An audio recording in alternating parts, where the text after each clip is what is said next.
మహోన్నతుడైన దేవునికి నా హృదయపూర్వకమైన కృతజ్ఞతాస్తుతులు చెల్లిస్తున్నాను. అలాగే ఈ సమయంలో ఈ వేదికలో కూడిన ప్రతి ఒక్కరికి కూడా నా హృదయపూర్వకమైన వందనములు తెలియజేస్తున్నాను. ప్రియమైన వారలారా, గడిచిన వాక్య భాగంలో మనము పరిశుద్ధాత్మ దేవుని గురించి నేర్చుకుంటూ పరిశుద్ధాత్ముడు దేవునిగా పిలువబడ్డాడు అని చెప్పి కొన్ని వచన భాగాలను మనం చూడటం జరిగింది. అలాగే పరిశుద్ధాత్ముడు ఆయన సర్వాంతర్యామి అనగా సర్వము నిండి ఉన్నవాడు, నిత్యుడు, పరిశుద్ధుడు, అలాగే సర్వశక్తిమంతుడు, సర్వజ్ఞుడు అనే కొన్ని దైవికమైన లక్షణాలను గురించి మనం ధ్యానించాం. అలాగే ఈరోజు పరిశుద్ధాత్మ దేవుడు ఆయన దేవుని కార్యాలు నిర్వహించడంలో తన వంతుగా తన పాత్రను వహిస్తాడు అనే విషయాన్ని ఇప్పుడు మనము ధ్యానించబోతున్నాం. ఆయన చేసిన పనులు, ఆయన చేసిన కార్యములను గురించి మనము పరిశీలించినట్లయితే మొదటిది అనగా సృష్టిలో పరిశుద్ధాత్మ యొక్క పని, ఆయన నిర్వహించిన ఆ యొక్క పనిని గురించి మనం ఆలోచించినట్లయితే ఆది కాండము మొదటి అధ్యాయము మొదటి వచనం నుండి మనం 2 ఆది యందు దేవుడు భూమి ఆకాశములను సృజించెను. భూమి నిరాకారముగాను శూన్యముగాను ఉండెను. చీకటి అగాధ జలము పైన కమ్మియుండెను. దేవుని ఆత్మ జలముల పైన అల్లాడుచుండెను. ఈ మాటలు మనం జాగ్రత్తగా పరిశీలించినట్లయితే సృష్టి కార్యంలో పరిశుద్ధాత్ముడు ఉన్నట్లుగా దేవుని యొక్క వాక్యము మనకు తెలియజేస్తా ఉంది. కనుక సృష్టి కార్యంలో మరి పరిశుద్ధాత్మ యొక్క పని, ఆయన యొక్క పాత్ర ఏమిటి అనేది గమనించినప్పుడు మనకి ఆదికాండము 1వ అధ్యాయం 1వ వచనంలోనే 1-2 వచనాల్లోనే పరిశుద్ధాత్మ యొక్క ప్రత్యక్షత అనగా ఆయన మనకు అక్కడ కనిపిస్తూ ఉంటాడు. కనుక సృష్టి కార్యంలో కూడా పరిశుద్ధాత్ముడు ఉన్నాడు అనే సత్యాన్ని మనం గ్రహించాలి. కనుక పరిశుద్ధాత్ముడు నిత్యుడు అనే సంగతిని నిన్నటి దినాన మనం చూసాం. కనుక పనిలోకి వచ్చేసరికి పరిశుద్ధాత్ముడు ఆయన సృష్టి కార్యంలో ఉన్నట్లుగా మనం ఇక్కడ చూడగలం. అలాగే మరొక వచనాన్ని గమనించినట్లయితే ఆ కీర్తన గ్రంథం 104వ కీర్తన 104వ కీర్తన మనం చదువుకున్నప్పుడు 104వ కీర్తనలో 30వ వచనం నుండి మనం చదువుకుందాం. 30వ వచనం నుండి నీవు నీ ఊపిరి విడువగా అవి సృజింపబడును, అట్లు నీవు భూతలమును నూతన పరచుచున్నావు. ఇక్కడ తెలుగులో నీవు నీ ఊపిరి విడువగా అని ఉంటే ఇంగ్లీష్లోకి వచ్చేసరికి thou sendest forth thy spirit, they are created. ఊపిరి విడువగా అనే మాట దగ్గర ఇంగ్లీష్లోకి వచ్చేసరికి ఆత్మ అనే మాట కనపడుతుంది. అంటే ఆయన తన ఆత్మ ద్వారా సృష్టి కార్యాన్ని జరిగిస్తూ ఉన్నాడు. సృజించబడే విధానాన్ని పరిశుద్ధాత్మ దేవుని యొక్క కార్యం ద్వారా ఈ యొక్క సృష్టి కార్యము జరిగించబడుతున్నట్లుగా, అంటే సృజించుటలో పరిశుద్ధాత్ముడు ఉన్నాడు. కనుక పరిశుద్ధాత్మని యొక్క పనిని మనం పరిశీలించినప్పుడు మొదటి అనగా ఆదికాండము దగ్గర నుండి అక్కడ జరిగిన సృష్టి కార్యం దగ్గర నుండి ప్రతి సందర్భంలో కూడా దేవుని ఆత్మ ద్వారానే సృష్టి సృజించబడింది అనే సంగతి మనం ఇక్కడ చూడగలం. మరొక వచనాన్ని కూడా మనం గమనిస్తే యోబు గ్రంథం 33వ అధ్యాయము 4వ వచనాన్ని మనం చదువుకుందాం. యోబు గ్రంథము 33వ అధ్యాయము 4వ వచనం. దేవుని ఆత్మ నన్ను సృజించెను, సర్వశక్తుని యొక్క శ్వాసము నాకు జీవమిచ్చెను. చూడండి, దేవుని ఆత్మ నన్ను సృజించెను అని ఇక్కడ గ్రంథకర్త ఎంతో స్పష్టంగా మనకు తెలియజేస్తున్నాడు. అంటే ఈ 3 వచనాల యొక్క ఉద్దేశం ఏమిటంటే, సృష్టించడంలో, సృష్టి అనే ఒక పనిని జరిగించడంలో పరిశుద్ధాత్ముడు ఉన్నాడు. పరిశుద్ధాత్ముడు లేకుండా సృష్టి కార్యము జరగలేదు. ఇక రెండవది ఏమిటంటే రీజనరేషన్ లేక రీబార్న్. ఈ రీజనరేషన్ అనేది ఏంటంటే పునర్జన్మ. యోహాను సువార్త 3వ అధ్యాయము 3వ వచనం నుండి 8 వచనాలు మనం చదువుకుందాం. యోహాను సువార్త 3వ అధ్యాయము 3వ వచనం నుండి. అందుకు యేసు అతనితో, ఒకడు క్రొత్తగా జన్మించితేనే కాని అతడు దేవుని రాజ్యమును చూడలేడని నీతో నిశ్చయముగా చెప్పుచున్నానెను. అందుకు నికోదేము, ముసలివాడైన మనుషుడు ఎలాగూ జన్మింపగలడు? రెండవ మారు తల్లి గర్భమందు ప్రవేశించి జన్మింపగలడా అని ఆయనను అడగగా, యేసు ఇట్లనెను, ఒకడు నీటి మూలముగాను ఆత్మ మూలముగాను జన్మించితేనే గాని దేవుని రాజ్యంలో ప్రవేశింపలేడని నీతో నిశ్చయముగా చెప్పుచున్నాను. శరీర మూలముగా జన్మించినది శరీరమును, ఆత్మ మూలముగా జన్మించినది ఆత్మయునై ఉన్నది. మీరు క్రొత్తగా జన్మింపవలెనని నేను నీతో చెప్పినందుకు ఆశ్చర్యపడవద్దు. గాలి తనకిష్టమైన చోటను విసురును, నీవు దాని శబ్దము విందువే గాని అది ఎక్కడ నుండి వచ్చునో ఎక్కడికి పోవునో నీకు తెలియదు. ఆత్మ మూలముగా జన్మించిన ప్రతివాడును అలాగే ఉన్నాడనను. ఈ వచనాలను మనం జాగ్రత్తగా పరిశీలన చేసినట్లయితే ఒక వ్యక్తి క్రొత్తగా ఎలా జన్మించుతున్నాడో ఆ క్రొత్త జన్మ విధానాన్ని యేసు ప్రభు వారు యూదుల అధికారి, యూదుల మతబోధకుడైన నికోదేముతో చెప్తూ ఉన్నాడు.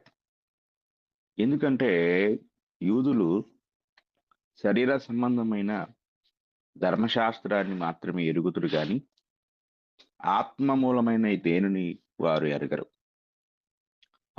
అందుకు ఒకడు క్రొత్తగా ఎలా జన్మించగలడు అనే సందేహానికి యేసుక్రీస్తు వారు నికోదేముకు చక్కని సమాధానాన్ని ఇక్కడ తెలియజేస్తూ ఉన్నారు. కనుక ఆత్మ మూలముగా జన్మించే ప్రక్రియలో, అనగా ఒకడు తిరిగి జన్మించే ప్రక్రియలో పరిశుద్ధాత్ముడు పని చేస్తూ ఉన్నాడు. పరిశుద్ధాత్ముని సహాయం లేకుండా రీజనరేషన్ అనేది, తిరిగి జన్మించుట, క్రొత్త సృష్టి అవుట అనేది సాధ్యమవదు. ఈ పనిలో పరిశుద్ధాత్ముని యొక్క పాత్ర చాలా ప్రముఖమైనది. ఇది మనం జాగ్రత్తగా పరిశీలించాలి. కనుక మనము కొత్తగా జన్మించుటలో పరిశుద్ధాత్ముడు ఆయన పని జరిగిస్తాడు. ఆయన కార్యం లేకుండా ఒకడు కేవలం నీటిలో మునుగుట ద్వారా మాత్రమే పరిశుద్ధత పొందలేడు. కనుక ఇది మనం చాలా జాగ్రత్తగా గ్రహించాలి. చాలా మంది బాప్తిసం అయితే పొందుతారు కానీ వారిలో ఎలాంటి న్యూ క్రియేషన్ లేక క్రొత్త సృష్టి, క్రొత్త ఆత్మ లేక క్రొత్త అనుభవాలు, క్రొత్త జీవన విధానం లేక మార్పు చెందిన వారి జీవన విధానం ఏది కూడా వారిలో కనిపించదు. కారణం ఏంటంటే ఇక్కడ 2 విషయాలు చెప్తున్నాడు. ఒకటి నీటి మూలముగాను అన్నాడు. 2 ఆత్మ మూలముగాను. చాలామంది నీటి మూలముగానే జన్మిస్తున్నారు. అంటే నీటిలో మాత్రమే ముంచబడుతున్నారు. కానీ ఇంకేది జరగదు. ఆ రెండోది జరగదు. ఆ రెండోది జరిగినప్పుడే రక్షణ కార్యం జరుగుతుంది. క్రొత్త సృష్టి అవుతాము. కనుక ఒకవేళ ఆత్మ మూలముగా జన్మించుట అనే ప్రక్రియ జరగనంత వరకు ఎన్నిసార్లు ఒక వ్యక్తి నీటిలో మునిగినప్పటికీ, లేక బాప్తిస్మం పొందినప్పటికీ అతనికి ఏ ప్రయోజనము ఉండదు. ఒకవేళ తన మట్టుకు తాను నేను బాప్తిస్మం పొందాను, నేను రక్షణ పొందాను, లేక నేను రక్షించబడ్డాను అని స్వయం తృప్తి కోసం అలా అనుకోవచ్చు. కానీ అతని జీవితంలో ఎలాంటి మార్పు ఉండదు. ఎందుకంటే ఆ క్రొత్త జన్మలో ఆ ప్రముఖమైన పాత్ర పరిశుద్ధాత్మ దేవునికున్నది. ఆయన జోక్యం లేకుండా, ఆయన కార్యం లేకుండా ఒక వ్యక్తి నూతనత్వాన్ని, క్రొత్తదనాన్ని పొందలేడు. పేతురు మొదటి పత్రిక, మొదటి అధ్యాయము, మొదటి వచనం నుండి చదువుకుందాం. పేతురు మొదటి పత్రిక, మొదటి అధ్యాయము, మొదటి వచనం నుండి. యేసుక్రీస్తు అపోస్తలుడైన పేతురు, తండ్రి అయిన దేవుని భవిష్యత్ జ్ఞానమును బట్టి ఆత్మ వలన పరిశుద్ధత పొందిన వారై విధేయులగుటకును యేసుక్రీస్తు రక్తము వలన ప్రోక్షింపబడుటకును ఏర్పరచబడిన వారికి అని పత్రిక ఎవరికి రాస్తున్నాడో చెప్తూ తన శ్రోతలు లేక గ్రహీతలు ఎవరు అంటే ఆ కింద వారి యొక్క ప్రాంతాల పేరు చెప్తాడు. కానీ ఆ పైన అంటే 2వ వచనం ప్రారంభంలో వారి యొక్క నిజ స్థితిని లేక నూతన స్థితిని గూర్చి మాట్లాడుతూ వీరెవరయ్యా అంటే, ఒకటి ఆత్మ వలన పరిశుద్ధత పొందిన వారు. 2 విధేయులగుటకు యేసుక్రీస్తు రక్తం వలన ప్రోక్షింపబడుటకు ఏర్పరచబడిన వారు. అంటే ఇక్కడ పరిశుద్ధత పొందటానికి 2 కార్యాలను ఆయన సూచిస్తున్నాడు. ఒకటి యేసుక్రీస్తు యొక్క రక్తము ద్వారా ప్రోక్షించబడిన వారు. అంటే ఒక పాపి యొక్క రక్షణలో యేసుక్రీస్తు రక్తం యొక్క పాత్రను ఆయన మాట్లాడుతున్నాడు. దీన్ని గూర్చి నేను యేసుక్రీస్తు ప్రభువారి యొక్క రక్తాన్ని గూర్చి మాట్లాడినప్పుడు అనేక విషయాలు చెప్పాను. అయితే ప్రస్తుతం మనం పరిశుద్ధాత్మను పనిని గూర్చి ధ్యానిస్తున్నాం. పరిశుద్ధాత్మని యొక్క పనేమిటి అంటే పరిశుద్ధపరిచే ప్రక్రియ. పరిశుద్ధపరిచే ప్రక్రియలో పరిశుద్ధాత్ముడు అంటే ఒక భౌతికమైన సృష్టి కార్యం భూమి, ఆకాశము అలాగే వీటన్నిటిని సృష్టించడంలో పరిశుద్ధాత్మ దేవుడు ఎలాంటి పని లేక ప్రమేయం లేక పాత్ర కలిగి ఉన్నాడో, అలాగే ఒక పాపి నూతన సృష్టిగా చేయబడుటలో కూడా పరిశుద్ధాత్ముడు ఒక పాత్ర కలిగి ఉన్నాడు. ఈ పాత్రలో పరిశుద్ధాత్ముని ప్రమేయం లేకుండా ఆయన పరిశుద్ధపరచకుండా ఏ వ్యక్తి నూతన వ్యక్తి కాలేడు. మొదటి కొరింథీ పత్రిక 6వ అధ్యాయము 9వ వచనం నుండి మనం చదువుకుందాం. లేదా 10వ వచనం నుండి చదువుకుందాం. దొంగలైనను, లోపులైనను, త్రాగుబోతులైనను, దూషకులైనను, దోచుకుని వారైనను దేవుని రాజ్యమునకు వారసులు కానేరరు. 11వ వచనం. మీలో కొందరు అట్టివారై ఉంటిరి గాని ప్రభువైన యేసుక్రీస్తు నామమునను మన దేవుని ఆత్మయందును మీరు కడుగబడి పరిశుద్ధపరచబడిన వారై నీతిమంతులుగా తీర్చబడితిరి. మరలా ఇక్కడ ఇద్దరు వచ్చారు. ఒకరు ప్రభువైన యేసుక్రీస్తు గారు, అలాగే 2 పరిశుద్ధాత్మ దేవుడు. పేతురు పత్రికలో కూడా ప్రభువైన యేసుక్రీస్తు రక్తము, ఆత్మ ద్వారా శుద్ధీకరణ 2 అక్కడ ఉన్నాయి. ఇక్కడ కూడా ప్రభువైన యేసుక్రీస్తు నామము, రెండవది పరిశుద్ధాత్ముని యొక్క ఆ శుద్ధి చేసే ప్రక్రియ కడగబడి అన్నాడు. అంటే ఇక్కడ ఆహ్, ఆ కడగబడే ప్రక్రియ ఎవరు చేస్తున్నారు అనేది మనం గమనించినట్లయితే అది పరిశుద్ధాత్ముని పని.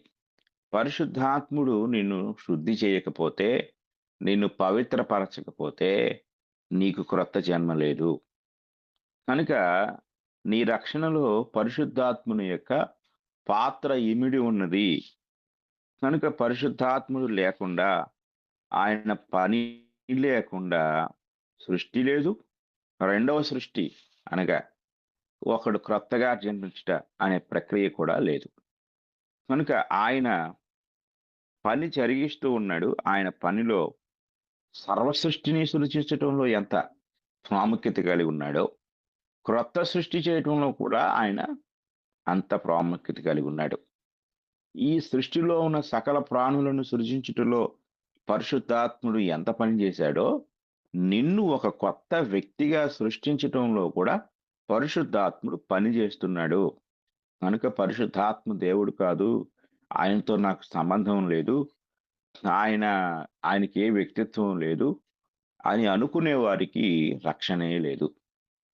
కనుక నీ జీవితంలో పరిశుద్ధాత్ముని యొక్క ప్రమేయము చాలా ప్రాముఖ్యమైంది.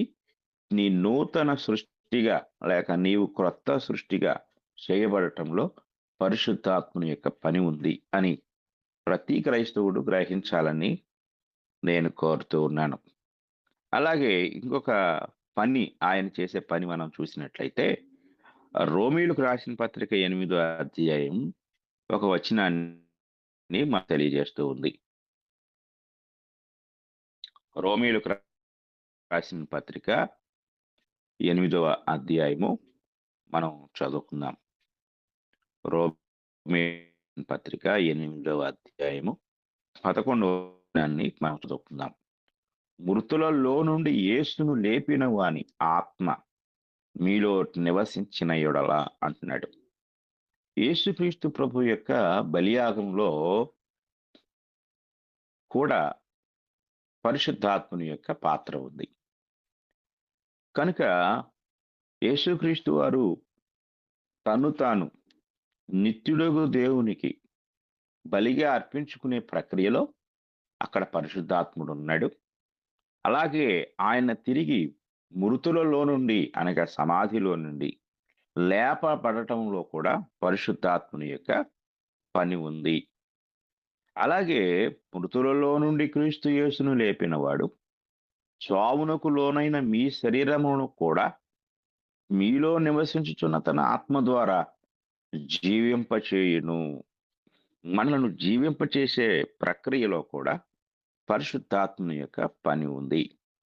కనుక పరిశుద్ధాత్ముడు తన పనిని గూర్చి మనము ఆలోచిస్తున్నప్పుడు ఆయన ఏ ఏ పనులు చేశాడో దేవుని వాక్యం మనకు తెలియచేస్తూ ఉంది. అలాగే అదే రోమాపత్రిక 8వ అధ్యాయము 10వ వచనాన్ని మనం పరిశీలించినట్లయితే క్రీస్తు మీలోనున్న యెడల మీ శరీరము పాప విషయమై మృతమైనది గాని మీ ఆత్మ నీతి విషయమై జీవము కలిగి ఉన్నది. అంటే ఈ వచనాన్ని మనం జాగ్రత్తగా పరిశీలన చేసినప్పుడు ఒక వ్యక్తి యొక్క భౌతిక తత్వము నుండి ఆత్మ సంబంధమైన తత్వములోనికి అనగా పాప విషయమై మృతమైనది, అలాగే నీతి విషయమై జీవము కలిగి ఉన్నది. అంటే రెండిట్లో ఏం జరుగుతుందంటే ఒక రూపాంతర ప్రక్రియ జరుగుతుంది. అంటే పాప విషయమై నిన్ను మృతుడిగా నువ్వు బతికే ఉంటావు. కానీ పాప విషయమై నువ్వు లేనివాడుగా ఉంటావు.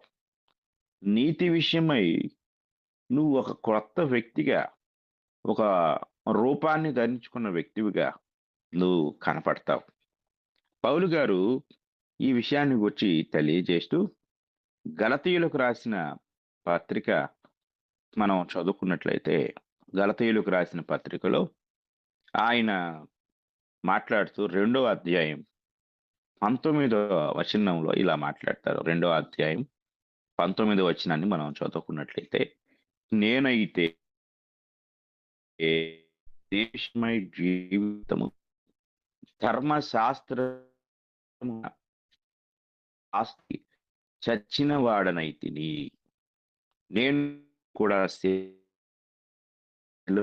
ఇకను జీవించువాడను నేను కాను. నా యందు జీవించు నేనిప్పుడు జీవించే జీవితము నుంచి నా కొరకు తన్ను తాను అప్పగించుకున్న దేవుని కుమారుని యందలి విశ్వాసం వలన జీవించుచున్నాను. ఈ మాటలు జాగ్రత్తగా పరిశీలించినట్లయితే ఒక వ్యక్తి యొక్క రూపాంతరీకరణ ఎలా జరుగుతుందో పౌలు గారి మాటలో చెప్తూ అసలు పౌలు అనేవాడు లేక సౌలు అనేవాడు లేడు, చచ్చిపోయాడు అనే విషయాన్ని అక్కడ మాట్లాడుతున్నాడు. వాస్తవంగా చనిపోయాడా? కాదు, బతికే ఉన్నాడు. కానీ ఈ చనిపోయింది ఎవరంటే ఆ పాత వ్యక్తి చనిపోయాడు. ఆ పాత లక్షణాలు, ఆ పాత జీవితము, ఆ పాత వ్యక్తిత్వం చనిపోయి కొత్త వ్యక్తిత్వం రూపుదిద్దబడింది. అంటే రూపాంతరీకరణ జరిగింది. కనుక క్రీస్తు ప్రభు మనలో ఉన్నప్పుడు లేక ఆయన ద్వారా మనం రక్షణ పొందినప్పుడు పరిశుద్ధాత్మ మనలను నీతిమంతులుగా రూపాంతరీకరణ జరిగిస్తాడు. అంటే పాపం విషయమై మనం చనిపోయేవారము గాను, నీతి విషయమై మనం జీవించేవారముగా, అంటే ఒక స్థితి నుండి మరొక స్థితిలోనికి రూపాంతరీకరణ జరిగించేవాడు పరిశుద్ధాత్ముడు.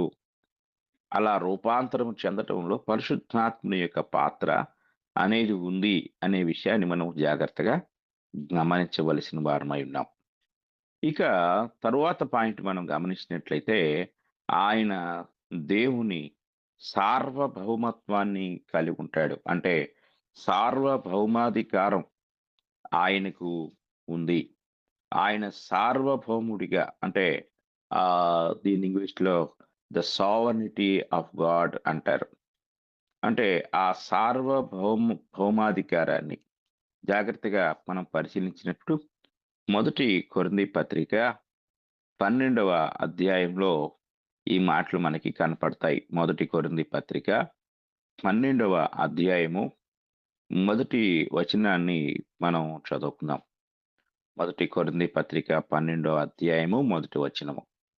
మరియు సహోదరులారా, ఆత్మ సంబంధమైన వరములను గూర్చి మీకు తెలియకుండుట నాకిష్టం లేదు.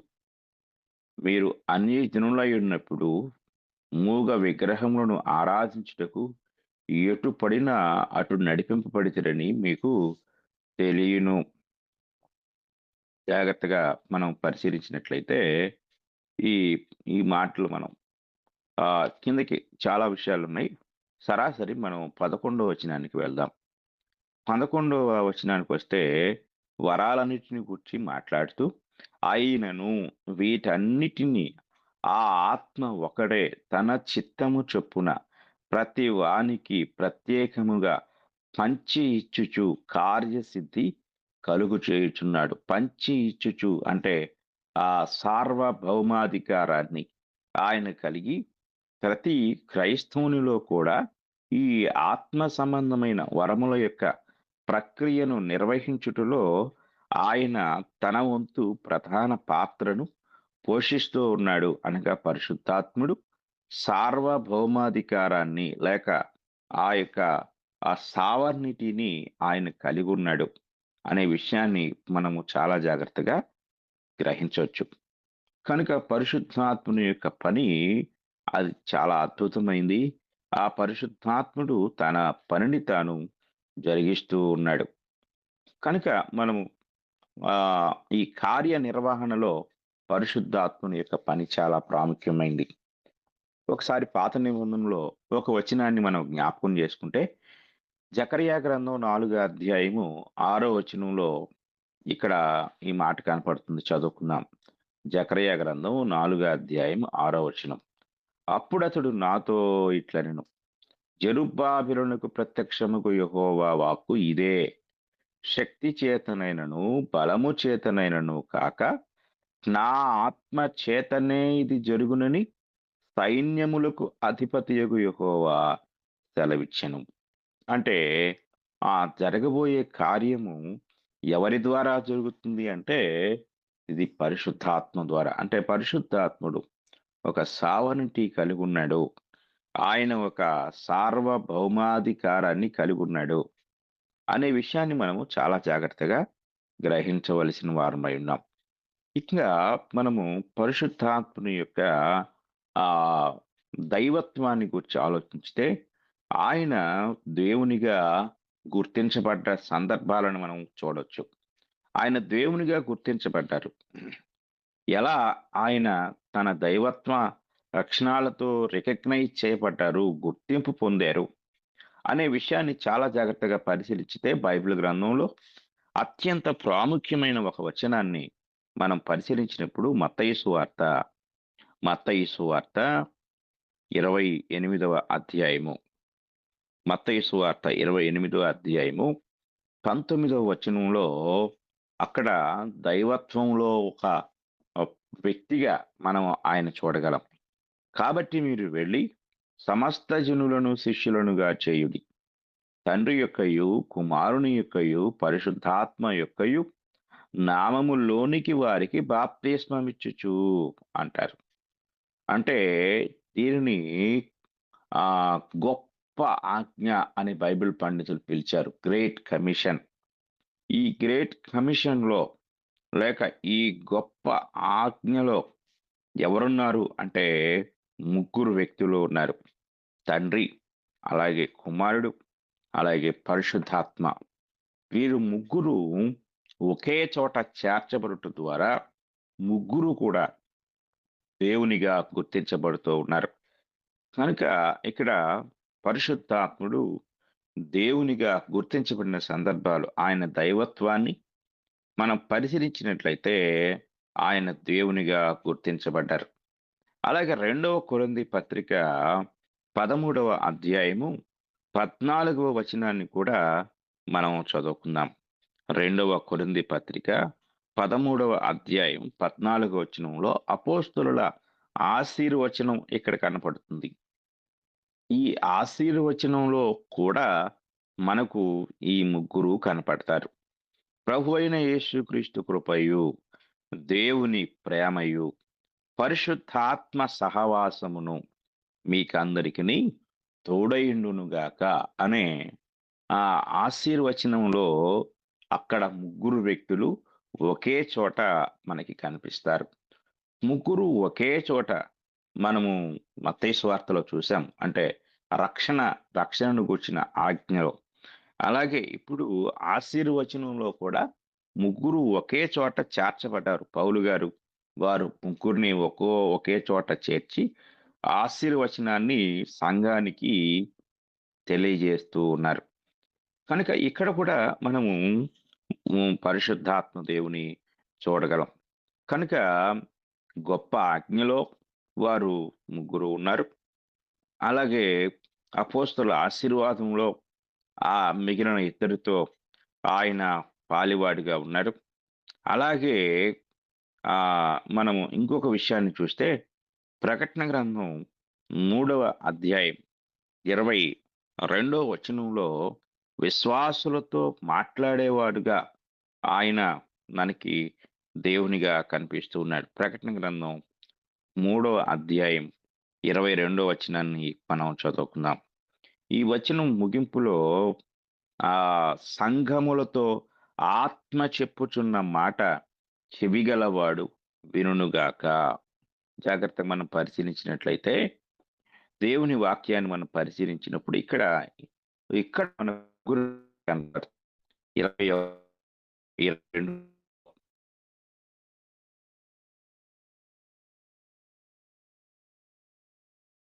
అధ్యాయము 11వ వచనాన్ని కూడా మనం చదువుకుందాం.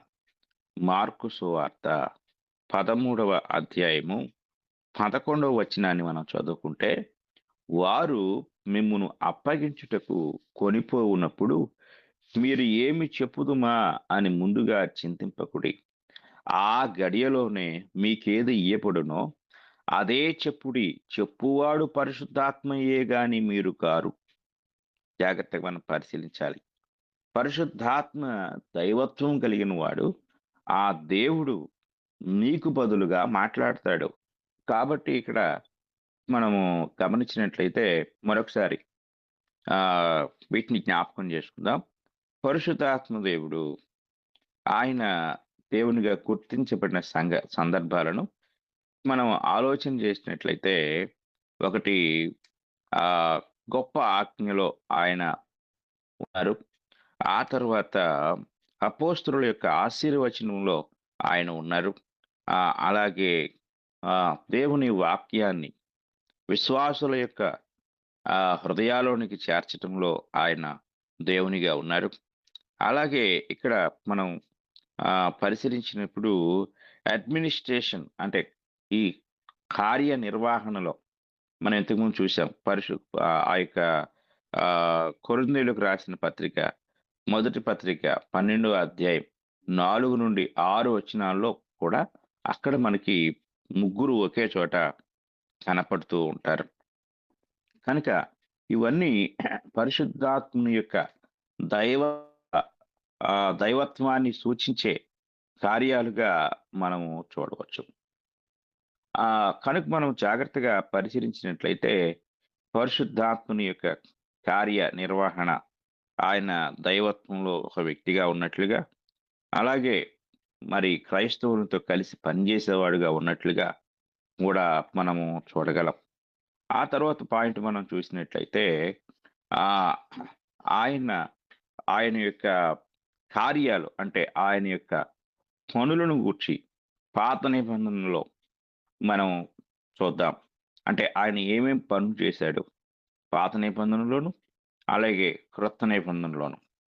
మొదటిగా పాత నిబంధనలో పరిశుద్ధాత్ముని యొక్క పని జాగ్రత్తగా మనం పరిశీలించినప్పుడు ఆహ్, ఒక వ్యక్తి సుమారుగా ఒక విషయాన్ని చెప్పాడు. సుమారుగా పాత నిబంధనలో 88 సార్లు ఆయన ప్రస్తావించబడ్డారని చెప్పారు.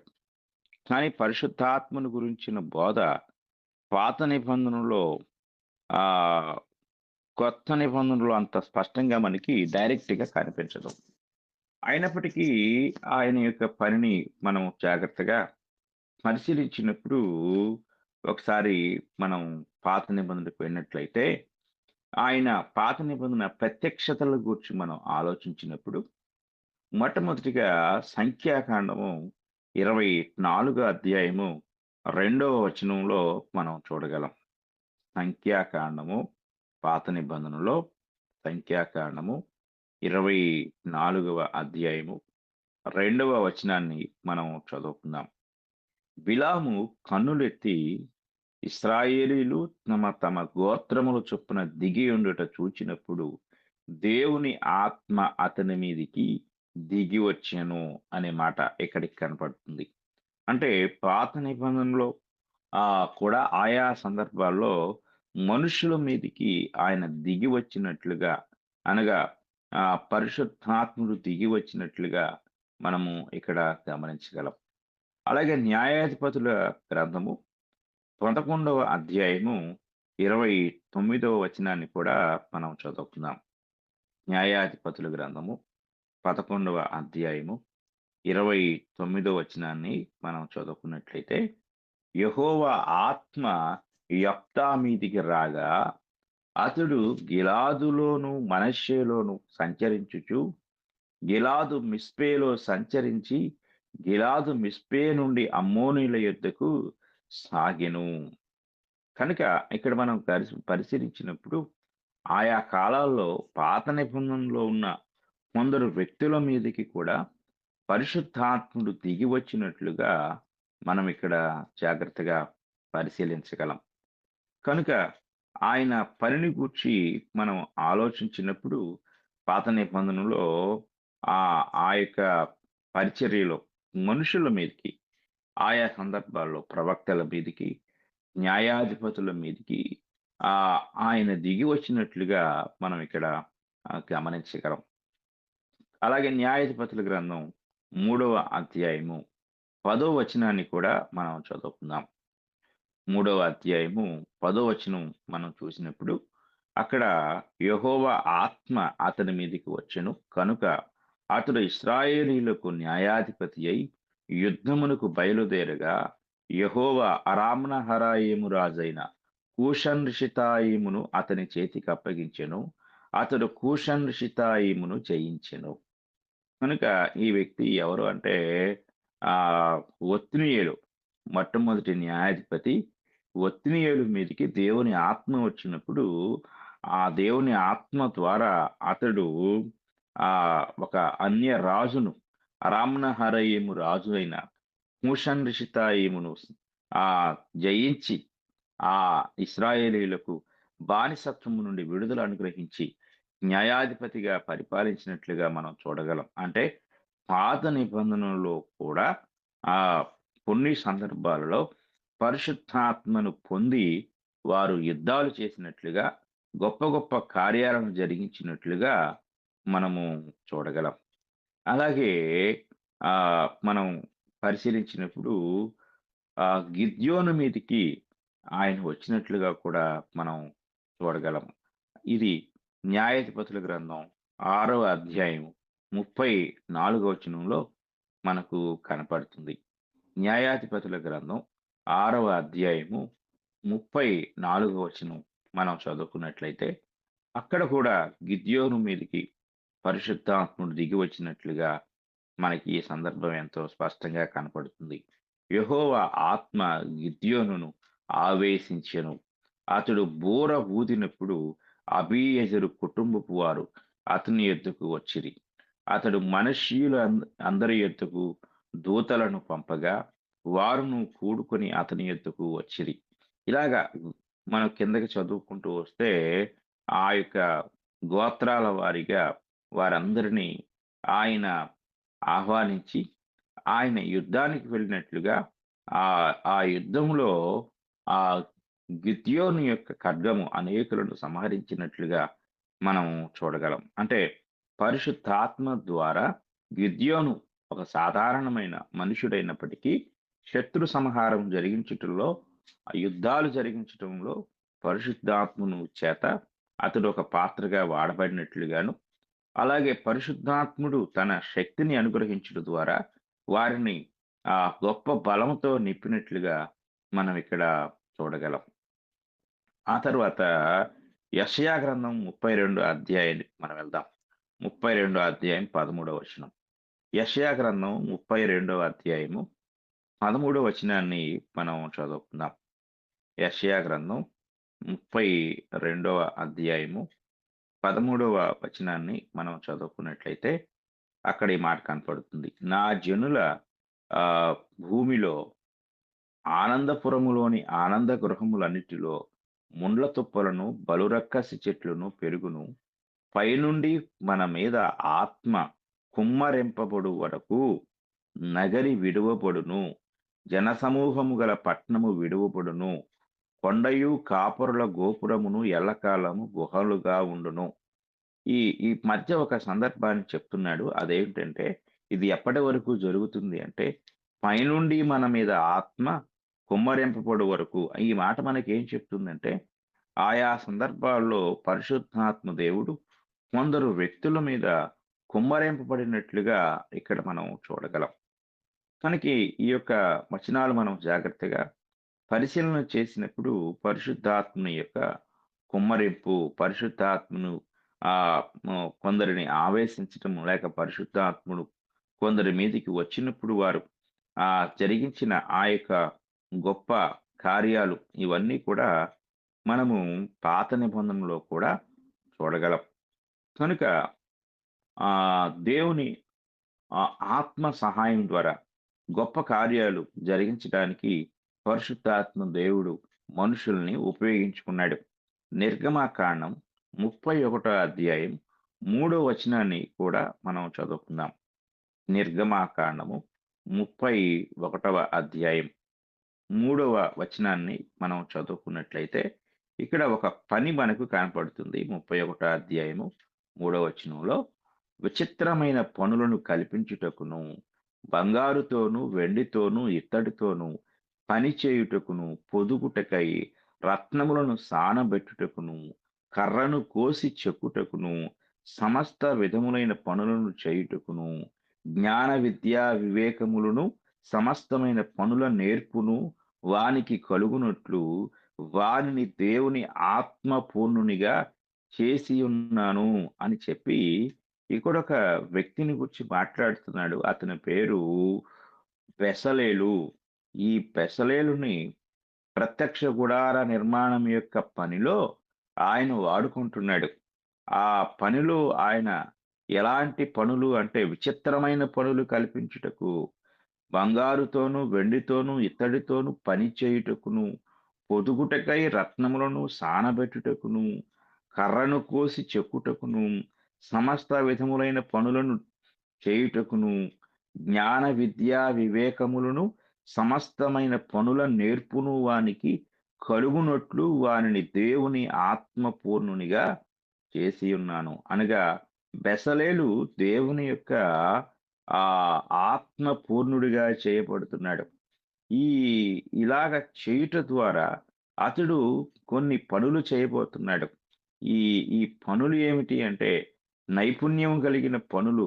అంటే బంగారు పని, వెండి పని, ఇత్తడి పని ఇవన్నీ చేయుటకు, కర్ర పని చేయుటకు, ఇవన్నీ చేయుటకు అంటే దేవుడు ఒక డిజైన్ తన మనసులో అనుకున్నాడు. ప్రత్యక్ష గుడార నిర్మాణంలో. ఆ డిజైన్‌ని ఆహ్, ఒక ప్రత్యక్ష రూపంలోనికి తెచ్చుటకు మనుషులకు జ్ఞానం లేదు కనుక, తన ఆత్మను అనుగ్రహించుట ద్వారా ఆ డిజైన్ ఆయన వాస్తవ రూపంలోనికి తెచ్చుటకు ఒక వ్యక్తికి తన ఆత్మను అనుగ్రహిస్తూ ఉన్నాడు. కనుక దేవుని ఆత్మ అనుగ్రహించబడుట ద్వారా మనుషులు అద్భుతమైన గొప్ప గొప్ప కార్యాలు చేసినట్లుగా ఇక్కడ మనం చూడగలం. కనుక ఈ కార్య నిర్వహణలో ఆ యొక్క పాత్ర చాలా ప్రాముఖ్యమైంది. అది పరిశుద్ధాత్ముని యొక్క పాత్ర. పరిశుద్ధాత్ముని యొక్క జ్ఞానం లేకుండా, సహాయం లేకుండా మనుషులు ఆ పని చెయ్యలేరు అనే విషయాన్ని కూడా మనము జాగ్రత్తగా గ్రహించవలసిన వారమై ఉన్నాం. కనుక పాత నిబంధనలో జరిగే ఆయా కార్యక్రమాల్లో యుద్ధాలు జరిగించటంలో, లేక ప్రవచనాలు ప్రవచించటంలో, ప్రత్యక్ష గుడారం యొక్క ఆహ్, నిర్మాణ కార్యక్రమంలో వీటన్నిటిలో కూడా పరిశుద్ధాత్ముని యొక్క పాత్ర ఎంతో గొప్పగా ఉన్నది అనే విషయాన్ని మనం చాలా జాగ్రత్తగా గ్రహించవలసిన వారమై ఉన్నాము.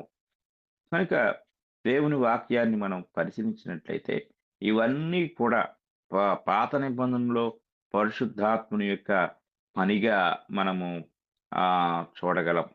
కనుక వీటి ద్వారా దేవుడు తన యొక్క పనిని ఆయన జరిగిస్తూ వచ్చాడు. కనుక పరిశుద్ధాత్మ విశ్వాసులలో శాశ్వతంగా నివసించినట్లు ఎప్పుడూ చూపబడలేదు. అది పరిశుద్ధాత్మ వారిని నింపాడు గాని వారిలో నివసించలేదు. అంటే ఆయన వారితో ఉండి వారికి కావలసిన ఆయన యొక్క జ్ఞానాన్ని అనుగ్రహిస్తూ ఆ యొక్క తాను అనుగ్రహించిన జ్ఞానం ద్వారా ఈ కార్య నిర్వహణ అంతటినీ కూడా జరిగించినట్లుగా మనము చూడగలం. కనుక మనము ఆలోచించినప్పుడు ఈ పరిశుద్ధాత్ముని యొక్క పని. ఇంకా మనం పరిశుద్ధాత్ముని యొక్క పనిని క్రొత్త నిబంధనలో ఆయన పని జరిగించాడు అనే విషయాలను మనము రేపటి దినము మనము ధ్యానిద్దాము. కనుక ఇంతవరకు కూడా పరిశుద్ధాత్ముని యొక్క దైవత్వము, అలాగే పరిశుద్ధాత్ముని యొక్క పని అంటే సృష్టిలోను, అలాగే క్రైస్తవులకు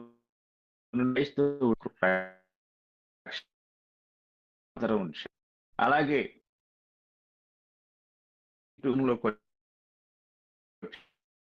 వాళ్ళలో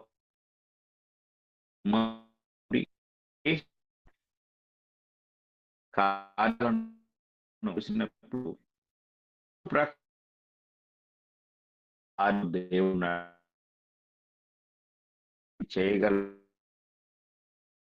విధంగా